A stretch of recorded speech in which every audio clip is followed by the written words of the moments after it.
Hello, ladies and gentlemen. How are you guys doing today? Well, today we're getting into the Shadow of the Tomb Raider for the PS4 with the gameplay. So, starting off, we got Lara Croft, and she's in the water swimming. Now, if you're a fan of the series, you will notice or be reminded of the first game that introduced Lara Croft swimming and the famous getting into the boat scene after she swam. If you played the first game, then you definitely know what I'm talking about. But let's get into this. As we can see, the graphics look pretty insane. You got a nice close-up on Laura's face, and as we can see, she is better than ever. Now, the swimming mechanics looks pretty straight on, and the water physics engine is pretty tight. And we also see that they have a little oxygen meter in there to where if you're not refreshing your breath within a certain amount of time, you start to get markers to know that you're about to suffocate and pass out underwater. Okay, so now we're getting into the heart of the jungle, and must I say, this jungle looks very impressive. The lighting is very dynamic. You can even see little water particles on the lens as if there's a camera actually taking this. And as we can see, there's also a lot of use of dark shadows in this game, a lot of vibrant greens and bushes and trees. This is taking place in the jungles of Peru. And this is putting Lara Croft against an organization called Trinity. That's about as much as I'm going to talk about this because I don't want to spoil it for the people to play. But as we can see, Lara Croft is just like she was from the previous games, but a little bit deadlier. She is employing a predator-like attack system. She can hide, she can go into the bushes, she can go up into trees. She just did an arrow attack that pulled a guy up, and it seemed to have, I would say, it looks like it's going to have a psychological factor to the guys if they see it. They should be freaking out when they see one of their compadres hanging up in a tree dead.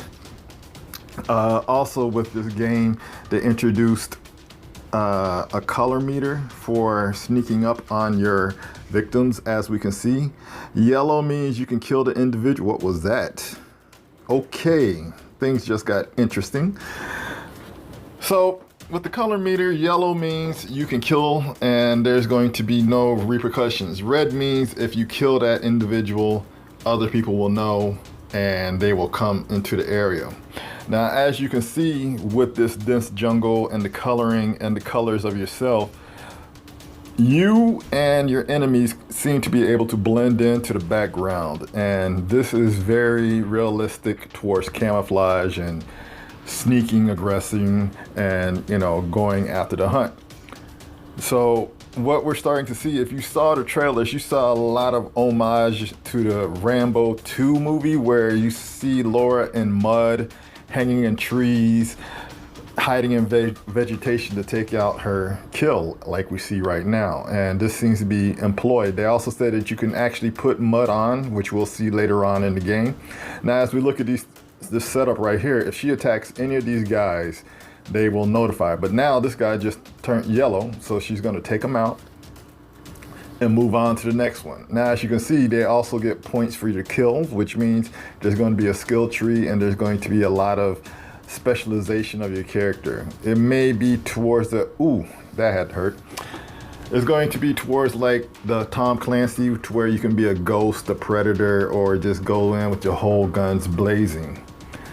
It's all up to you and how you want to play, and also how you want to develop your skill tree with your character. As you can see right now, she has a chance to take this individual out. She's going for the kill. Uh-oh, no silencer, and everybody is going crazy. And now she has to avoid contact and get away, but unfortunately, she's dead. So now we got to rewind and go back to the beginning of our checkpoint and try to do this a little bit better and see if we can get a smoother transgression as a killer. Now, as we can see, it starts you off from the latest checkpoint, and you know, use of shadows is key in this, and also conservation of sound. So creeping instead of running is going to be better to approach a group of people. You're always going to want to take your time to plan out your attack. And with the area being so dense with vegetation, you're going to have to use your survival vision to see the opportunities around you sometimes to formulate a masterful attack. You want to be stealthful when you're going against multiple aggressors, because as you can see, Laura Croft has no body armor and her weapons are only like maybe 2 actual pistol type weapons, a gun and a rifle, and then the bow and arrow. She has just found the mud and she is lathering up, which this will make it harder for them to see even in the light. So this can even give you a few seconds of surprise even if you're just caught out in the open. Now we're going to re-look at this arrow attack from up above. She's going to find a victim, wait for him to turn yellow. He just turned yellow. And now she pulls him up, wraps him around the neck, and suffocates him and breaks his neck, and moves on to the next guy. He had armor on, so a headshot wouldn't work this time, so she snuck him and slit his throat. Now she could go attack these 2 guys right now, but they're all red, so attacking any one guy will set them off. Let's see how the attack is. As you can see, they brought in bottles. This is reminiscent of previous Tomb Raider games. What you can do with the bottles is throw them to get the attention of other aggressors, to get them to split up, move into different areas, so that now we see one of the guys turn yellow, and now she's going in for the kill, and she wasn't quick enough, and now she's got to fight her way out.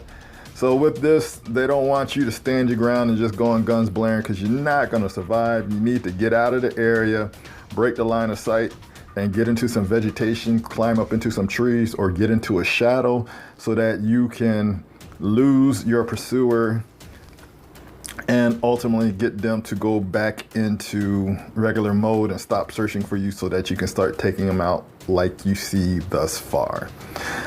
Now, guys, how does this look to you? Is it looking hot? Is it looking like you're gonna buy it? I have to say I will probably buy this game. I'm a big fan of the series. The animation looks great. The color palette is great.